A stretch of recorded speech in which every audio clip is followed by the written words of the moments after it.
Washington, D.C., make some noise!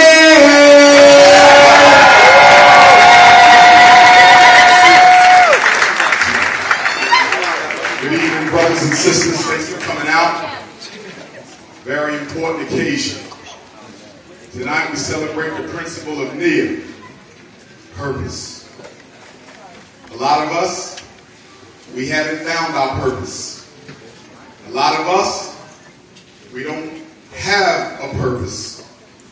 And for those of us who do, we're not transferring that purpose down to the youth. So much of what our young folks are doing, they do because they don't have a purpose in their lives. We all know the situation of what happened in Ferguson. We know what happened in New York with our brother Eric. And we say rest in peace to both Michael Brown and Eric Garner.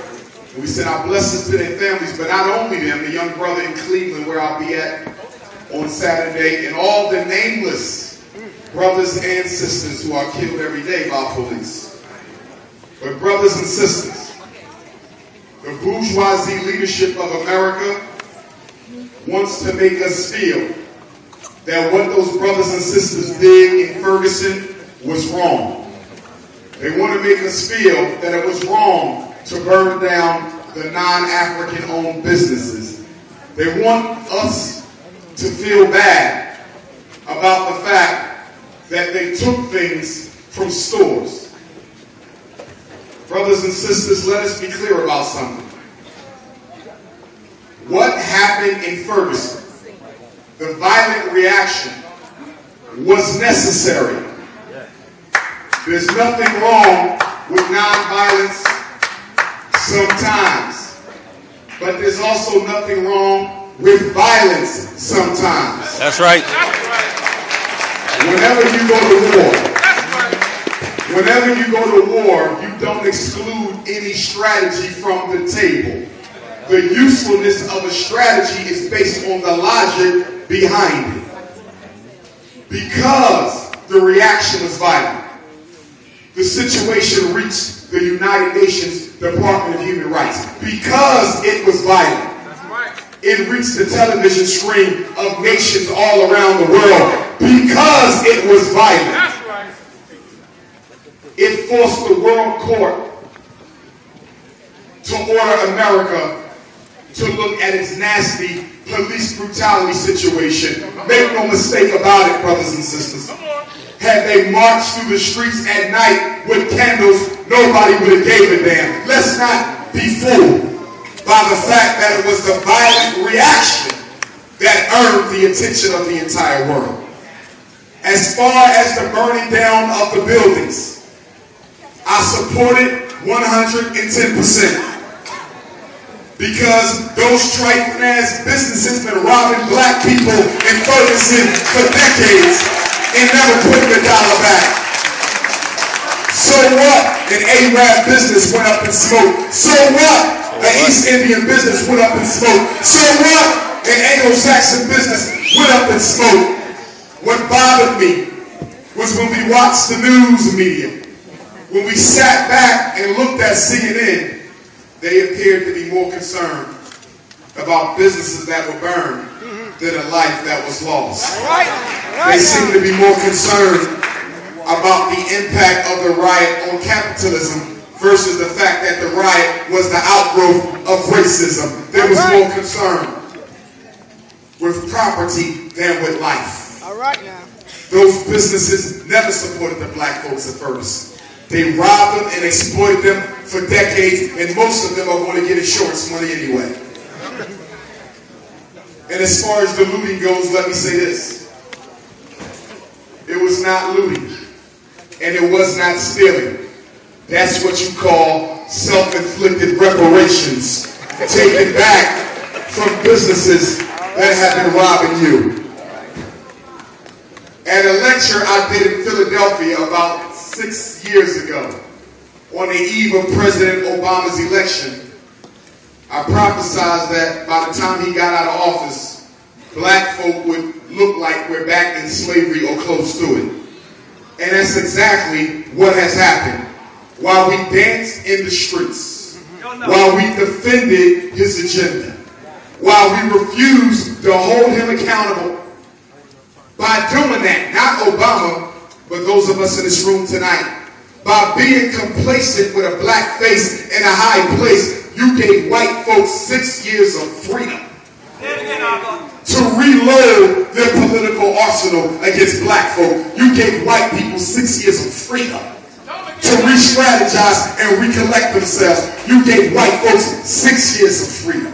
Don't get quiet. And unfortunately, they're celebrating early, brothers and sisters. Michael Brown's assassination, that was a celebration. Eric Garner's assassination, that was a celebration. And I hate to be the bearer of bad news, but there's going to be more celebrating to come. And right before Obama walks out of office, there's going to be a whole hell of a lot of celebrating to come. So I'm saying that to say, black folk, you got 18 months to be prepared. To be forewarned is to be forearmed. Make sure you and your family are able to protect yourselves in case the white folk of this country decide to purge black folk on the eve of the next presidential election. Be prepared. Stop giving your weapons back. I don't want anyone in here to ever be in a position where you have to take another person's life.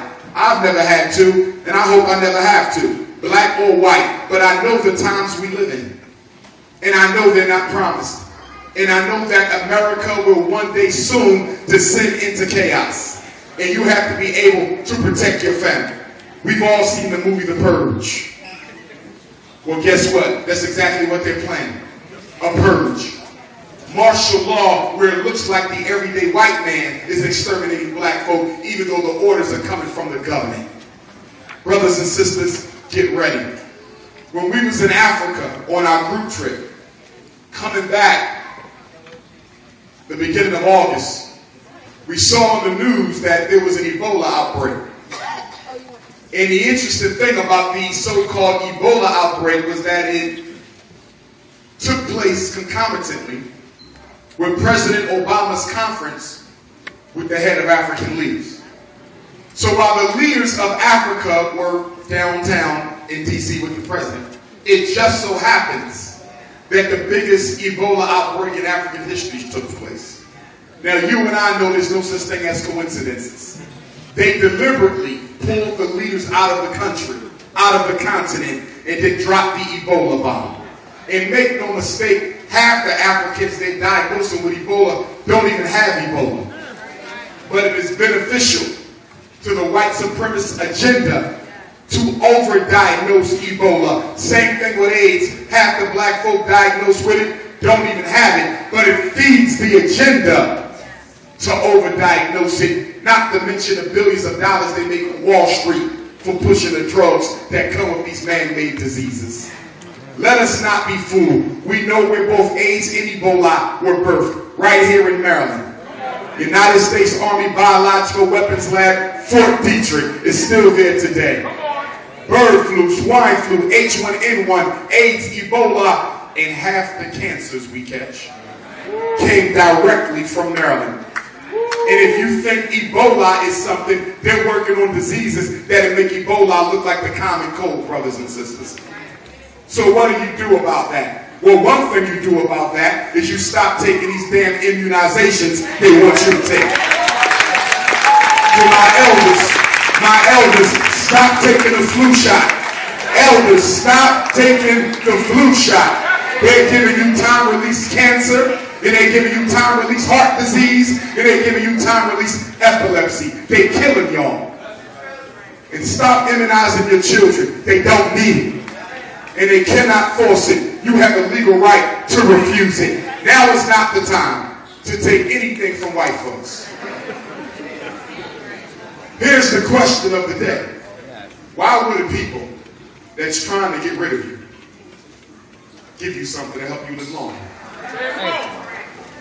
Anything they give you feeds the extermination agenda.